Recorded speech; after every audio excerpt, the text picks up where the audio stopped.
دووەمین ڕۆژی دووەم دیداری گشتی یەکێتی نیشتیمانی کوردستانەوە لەگەڵتان دەبین. کۆمەڵێک میوان ئەمڕۆژ لە ڕووماڵە تایبەتەکانی کورسان نیوز لەگەڵ ئێمە دەبن باس لە دیداری گشتی یەکێتی وە گرنگی و تایبەتمەندی ئەم دیدارە بۆ یەکێتی نیشتیمانی کوردستان دەکەن. ئێستا بەڕێز سالار محمود کە بەڕێزیان ئەندامی لیژنەی باڵای دیداری یەکێتین بە سپاسەوە لەگەڵ ئێمە ئامادەی هەیە. کاک سالار زۆر بەخێر بێت. ئەمە یەکسەر لەو پرسیارەوە دەست پێ بکەم. ئەڵێن ناوی دیدار سالار محمود ئەو ناوی دروست کرد بۆ دیداری یەکێتی و پێشنیاری ئەو ناوی کردەمە وایە؟ ئێمە یەکەم کۆبوونەوەمان کرد لەگەڵ بەڕێز کاک قوبات گفتوگۆمان کرد سەبارەت بۆی کە پێویستمان بەڕێوشوێنەکەیە بۆ گفتوگۆکردنی هەموو هەواڵان لەسەر کۆمەڵە سێکتەری گرنگ لە ژیانی حزبی یەکێتی. لە ئۆفیسی کاک قوبات کۆبوونەوەکە کرا ڕێکەوتی لەسەر ئەوەی تەجەمعەیە بکەین و لیجان دروست ببێ سەردانی مەڵبەندەکان بکەین و خەڵکی جیاجیا و نخبە ببینین، بەڵام ئەمە بێت تایتڵێکی هەبێ گفتوگۆ کراوە ئەوانە ناوی چی بێ ئیتر لەوەیە ئەم ناوە دروست بوو کە پێشنیار کرا کە ناوی لێ بنە دیداری یەکێتی یان دیداری یەکێتیانە. تر لەو ڕانگەیەوە ئەمە چەسپی بۆ من ئەزمونێکی گرنگە لەبەرەوەی لە لیژنەی باڵا لەگەڵ کاک تۆر یوسف و کاک ستران و کاک جەمال حسێن و مامۆستا ئەژی و کاک سەمیر و کاک تۆر مەجید و کاک ئاراس ئاغا و کۆمەڵێک هەواڵی تر لە لیژنەی باڵای دیدار ئەمە دووەمین دیدارە ساز ئەکرێ. ڕۆحێتێکی 100% یەکێتیانە بەسەر پەرشتی کاک قوبات توانیمانە پێکەوە ئەم کەرنەڤاڵە حزبیە ئیدارە بدرێ و پێشم وایە ڕای گشتی یەکێتی ینی بەلایەوە گرنگە دیدار هەبێ و دیداریش هەر لەو ڕوانگەیەوە کە کاک باوڵ بەڕسمی پشتیوانی کرد و توانرا بچێتە پەیڕەوی یەکێتیەوە ئێستا لە مادەی 20 پەیڕەوی ناوخۆی یەکێتی نیشتیمانی کورسانە وەکو وێزگەیەکی گرنگی ژیانی سیاسی یەکێتی تەماشاکرێت. باشە پێش دیدار ئێمە دەبینین پێش ئەوە کۆنفرانسی مەڵبەندەکان دەکرێت. ینی ڕەنگە ئێستا خەڵک پرسیاری ئەوەی لا دروست بێ بڵێ ئەمەیان چییە؟ ئەم کۆنفرانسانە چییە کە دەکرێت؟ ئەی دیدار چییە؟ چکە ڕەنگە ئەمە تۆزێ بۆ خەڵک لایەنگرانی حیزبەکە یەکێتی تازە بێت ئەم شتا و لەناو حیزبەکانی ترا ڕەنگە ئەمە نەبێ بۆیە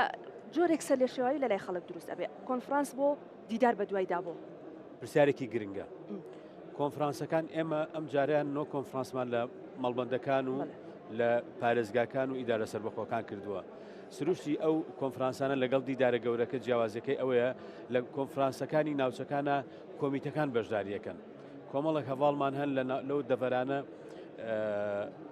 لەناو ئۆرگان نین بەشداریان پێەکرێم. بۆ نمونە ئێمە لە گەرمیان 1200 کەس بەشداریمان پێکرد، لە هەولێر 1500 کەس بەشداری کرد و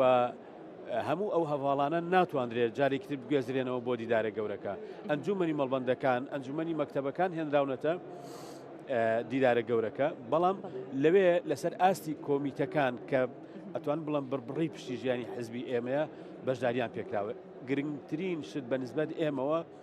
بەشداری پێکردنی هەواڵانە لە گفتوگۆکردن لەسەر کۆی سێکتەرەکانی پەیوەست بە ژیانی یەکێتی نیشتیمانی کوردستان. لەو مەسەلەیە ئێمە تا ئاسێکی باش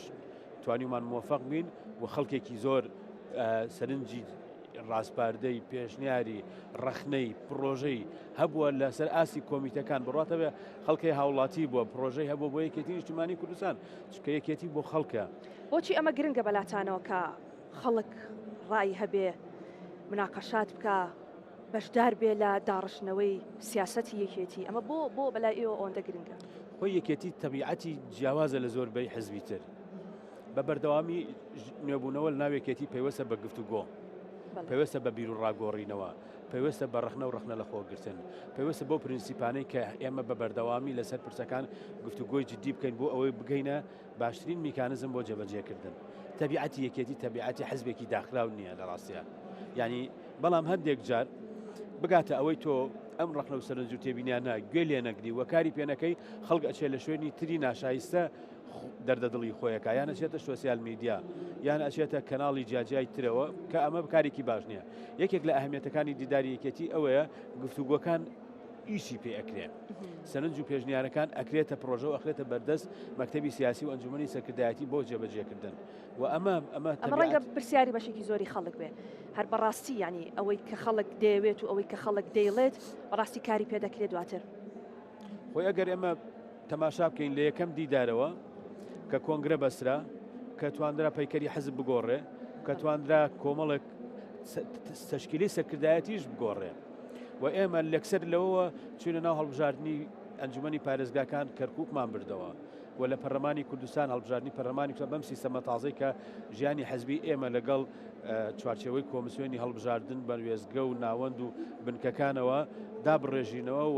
و تیمی هەڵبژاردننی لە دەرەوەی حەزبیش دروست بکەین وای کرد ئێمە هەنگاوێک بچینە پێش بۆ دەنگی شایستەی خۆمان بەدەست بێنی هەرچەنە ئەو دەنگە شایستە بە تاریخ و بە پێگەی کێتی نیشتیمانی کوردستان نەبوو نییە بەڵام لە ئێستادا ئەم بابەتانە هەر بە گرنگیەوە تەماشاکرێ و ئینشاءڵڵا لەم دیدارش کە تەواو ئەبێ کۆمەڵە گۆڕانکاری حەزبی لە دەرەنجامی ڕاستپاردەکانی دیار باشە کاکە سالار ئێمە بینیمانی کێتی نیشتیمانی کوردستان کۆنگری پێنجەمی بەست و پێڕەوی ناوخۆی حیزبەکەی جارێکی تر داڕشتەوە لە دوای ئەوە دیدار بۆ ئەمەوە بزانم ضرورەت و گرنگی دیدار لە ئێستادا چییە؟ هەندێک شتێک کۆنگرێت لەوانە یەکلای نەکاتەوە هەندێک پرس هەیە کە پێویستی بە گفتوگۆی زیاتر هەبێت لەگەڵ هەواڵان بۆ نمونە تۆ چەند ئۆرگانێک دروست ئەەکەی لە دەرەنجامی کۆنگری پێنج بۆ نمونە ئەم ئۆرگانانە پێویستی بە ئیستیحداس و بە پێویستی بە گۆڕانکاری هەیە و لەمەدا تۆ بێت چی بکەی بێی بەشداری هەواڵان بکەی لەوەی کە پێش ئەوەی بڕیار بدەیت و ناشتوانی کۆنگرە بەستی دێک دیدار سازەکەی کە دیدار سازەکەی ئەمە ئەبێتە بەشداری پێکردنی هەواڵان لە بڕیاری سیاسی ئەم حزبە یان لە دەرەنجامی هەڵبژاردن تێ ئەگەی تۆ پێویست بە بۆ نمونە بە مەکتەبی داتا و ئامار هەیە لەسەر بنەمای دەنگدەر لەسەر ئاسی بازنەی هەڵبژاردن لەمایە تۆ پێویست بە ئیستیحداسکردنی ئۆرگانێکی سربەخۆ هەیە بۆ ئەوەی بتوانێت ئەو زانیاریانە بخاتە بەردەست ئۆرگانەکان بتوانێت بگەیتە دەنگدەر بە شێوەیەکی باش و تۆ بۆ نمونە ئێمە لە گەرمیان هەڵبژاردننی ئەنجومەنی پارێزگای سلێمانیە لە بازنەی سلێمانی هەواڵمان هەبووە داوێتی لە دەرگای ماڵان بەڵام دەنگدەری کەرکووکە داوێتی لە دەرگای ماڵان دەنگدەری خانەقینە دیالەیە داوێتی لە دەرگای ماڵان دەنگدەری خورماتووە سەلاحەدینە کەواتە نەگەیشتۆتە دەنگدەری بازنەکە سلێمانی لەوێ ئێستا ئەم پۆلەن بەندیانە ئەکرێ تۆ ئەگەی بەو دەنگدەرەی کە دەنگ لەو بازنەی تۆ ئەدا ئەمە پێویستی بە ئۆرگان هەیە ئۆرگانەکە لە کۆنگرە نەپەرژاوەتە سەر ئەوەی ئیستیحداز بکەی ئێستا کە دێی ئەیخیتە بەردەست ڕای گشتی یەکێتی و مناقەشەیەکەی و لە هەمان کاتاچێتە مەکتەبی سیاسی و ئەنجومەنی سەرکردایەتی لەوێ پەسەند دەکرێت ئەمە جیاوازیەکەیەتی لەگەڵ کۆنگرە ئەو ضرورەتانی کە تۆ باسیەکەی بە نسبەت دیدارەوە ئەمە تەنها بۆ یەکێتی پێویستە یان بۆ حیزبەکانی تریش دەبێ بکرێت و ئایا کراوە خۆی لە ئەوروپا نەریتێکەیە پێڵەن دیداری بەهارە دیداری پاییزە دیداری هاوینە دیداری هەواڵانە لەوێ حکوومەت بن بۆ نمونە وەزیرەکان و ڕئیس وزەرا و سەرۆکی حزب و پەرلەمانتارەکان دێن لەگەڵ ئەندامەکان گفتوگۆکەن و ئەچنە دەرەوە و ئەچنە شوێنێک کە دوور لە شارەکان کەمپینەکەن ئەمێننەوە دووسێ ڕۆژ ئەمێننەوە گفتوگۆی ژیانی حزبی خۆیانەکەن وە لە هەر دیداری وەرزیە لە هەمان کاتە پەیوەندیەکی هەواڵانەی کۆمەڵایەتیش دروست ئەبێ و ئەو پۆڵێنبەندیە نامێنێ ئەو حاجزە نامێنێ لە نێوان قاعیدە و سەرکردایەتیە دیداری یەکێتیش تقریباً بۆ ئێمە وێزگەیەکی گرنگەیەوە تۆ ئەوە ڕاڕەوەکەی ئەیبینی ئەوە هەواڵێکە سەرکردایەتیە ئەوە لە پەرلەمانە ئەویان لە مەڵبەندی مووسڵەوە هاتووە ئەویان لە هەڵەبجەوە هاتووە پێکەوە گفتوگۆکەن ئەم کۆبوونەوەیە بەیەکەوە لە تەواوی چین و توێژەکان کە هەمووان بەیەکەوە گفتوگۆ دەکەن و کۆ دەبنەوە و بەشدارن لە دیداری یەکێتی چی ئەگەێنێ بۆ یەکێتی ئەمە ڕۆحەتی هەواڵانە زیادەکە و هەڵ بدەین بە گیانی هەواڵانە کار بکەین بۆ ڕاپەڕاندنی ئەرکەکانمان یەکێتی حزبی پرسە نیشتیمانی و نەتەوەیەکانە یەکێتی حزبی بەدیهێنانی ئامانجەکانە ئامانجە گەورەکانە یەکێتی لە ئەساسا بۆ مەسلەی پێکێنانی حکوومەت و ئەوەندە ئەندامی پەرلەمان و وەرگرتنی وەزارەت و وەرگرتنی سەرۆک وەزیران یان سەرۆکی هەرێم و ئەوانە دروست نەبووە ڕاستە دەسەڵات گرنگە بۆ جێبەجێکردنی بەڵام یەکێتی نیشتیمانی ئەرکی ڕزگاری نیشتیمانی ئەم گەلەی لە ئەسۆیە ئەم مەدرسەی مام جەلالە ئێمە پشتیوانی خەڵکی کوردستانی لە هەم کوێی دنیایەکە بێ و ئەبێ یەکێتیەکان بەو جۆرە بیر بکەینەوە بەو جۆرە خەبات بکەین بەو جۆرە تێبکۆشین خۆمان زۆرتر نزیک بکەین لە خەڵکەوە خۆمان بە دوور بگرین لەو دیاردە ناشرینانەی کە خەڵک پێی ناخۆشە جیاوازی تەبەقی زۆر دروست بووە نەیهێڵین کاری بکەین ئەرکی کێیە ئەرکی یەکێتی نیشتیمانی کوردستانە زۆر حزب لە کوردستان هاتن و دێن و دەڕۆن بەڵام یەکێتی نیشتیمانی کوردستان هەر ئەمێنێتەوە و تۆش ببینە زۆر جار ڕمی دوژمنەکان ڕووی لە چه حزبێکە لە کوردستانە ئەوە بزانە زۆرتر نزیکە لە ئامانجە نیشتیمانیەکانەوە زۆرترین داگیرکەرانی کوردستان ڕمیان ڕووی لە یەکێتی نیشتیمانی بووە لە کارکتەرەکانی یەکێتی نیشتیمانی بووە ئەمە مانای بەهێزی ئەم حیزبەیە ئەمە نەک مانای بەهێزی ئەم حزبەیە ئەم حزبە مێژوو کردە حدمەتی تاریخی وای دروست کردو یەکێتی ئەبێ کاروانی کوردایەتی باتە پێش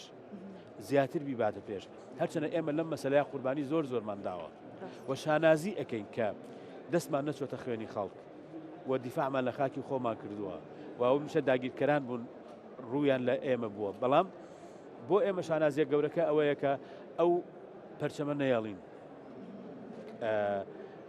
خوار بێتەوە هەر بە شەکاوی بمێنێتەوە کاری لەسەر بکەین ئێستا یەکێتی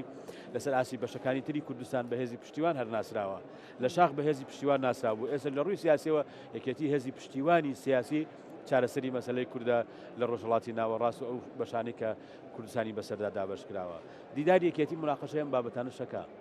ئێمە چۆن ئەم خیتابە بپارێزین ئەم گوتارە گوتار شوناسی نیشتیمانی ئێمە شوناسی نیشتیمانسازی ئێمە پێناسەی ئێمە هەموو ئەمانە ئەبێ بە هەواڵ یەکێتیەوە بناسێ کاتێک گفتوگۆکە کاتێ دەرئەکەوێ کاتێک تووشی جەدەلێک ئەبێ خەڵک ئەبێ بزانێ ئەم خیتابە خیتابی یەکێتی نیشتیمانی کوردستانە جیاواز لە هەر حزبێکی سیاسی تر لای ئێمە مقدسات بەس گەلەکەیەتی کاکسالار یان دیدار تایبەتە بە یەکێتی یان وەڵامی پرسیارت نامۆیان لە حیزبەکانی تریشا هەیە ئەمێ بزانم هەمیشە کە باسی دیدارەکرێت هەموو حزبێک ئازادە چی ئەکات چی ناکە بەڵام لە هەموو حزبەکانە بۆ نمونە پلینیۆم هەیە کۆنگرە هەیە بەڵام یەکێتی شتێکی نوێی داهێناوە کە ئەم دیدارەیە کە هەواڵان هەمووان بێکەوە سەرنجی خۆیان بەڵێ هەواڵان پێکەوە پێم وابێ نەریتێکی زۆر زۆر گونجاو و گرنگە ئێمە بەشێکی گرنگی لە کۆمەڵگەی کوردستان و ئەم گفتوگویانە پێویستە بۆ ژیانی ئێمە لە ڕووی ئابووری لە ڕووی سیاسی بۆی حکومڕانیەکی باشترمان هەبێ بۆی ڕێڕەوی حکومڕانی باشتر ڕاست بکەینەوە و باشتر بیبینە پێش کەواتە دیدار چیە گۆڕێ بە تایبەت بۆ یەکێتی وەکو حیزبێک دیدار سەرکردایەتی بەرچاوڕوونەکە لە بڕیاردان دیدار بەشداری پێکردنی هەواڵانی یەکێتیە لە ئاسی مەڵبەند و کۆمیتەکان و مەکتەبەکان و ئۆرگانەکانی تر لە حکوومەت و حزب و پەرلەمان لەوەی کە هەر بڕیارێک بدرێ بڕیارێکی جەماعیە و پێکەوە بەرگری لێکن و پێکەوە ئەی چەسپێنین ئێمە هەمومان تیمێکین تیمێکی یەکگرتوین بۆیە ئەم گفتوگویانە ئەبێ وامان لێ بکە بەردەوامی هێز دەینە یەکتری بۆ ئەوی بتوانین لە پرسە نیشتیمانیەکانە لە ڕاستیە باشتر بچینە پێش کاتە گەشتبینن بە ئەنجامەکانی بە دڵنیایەوە ئێمە گەشتبینین بە دیداری یەکێتی و دیداری یەکێتی بە پێ دەرەنجامەکانی وێزگەی یەکەمی دیداری یەکێتی بینیتان گۆڕانکاری گەورە گرنگداوە ئینشاءڵڵا ئەم دیدارە ژواکە ئێمە بۆ هەڵبژاردننی ئایندە کە چەند مانگێکی ماوە بۆ پەرلەمانی عێراق بۆ یەکێتی زۆر زۆر گرنگە یەکێتی دەستڕۆیشتووە لە بەغدا ڕێیس جمهور لە ئێمەیەوە فراکسیۆنێکی زۆر بەهێزمان هەیە ئەتوانین باشتر پێگەمان بەقوترکەن بۆ ئەوەی استحقاقاتی کورد بپارێزین دەستان خۆش بێت زۆر سپاس سالار محمود ئەندامی لیژنەی باڵای دیدارێکی سپاس کە لەگەڵمان ئامادەیت هەبوو بەڵێ ئازیزان ئێمە لەگەڵتان بەردەوامە بین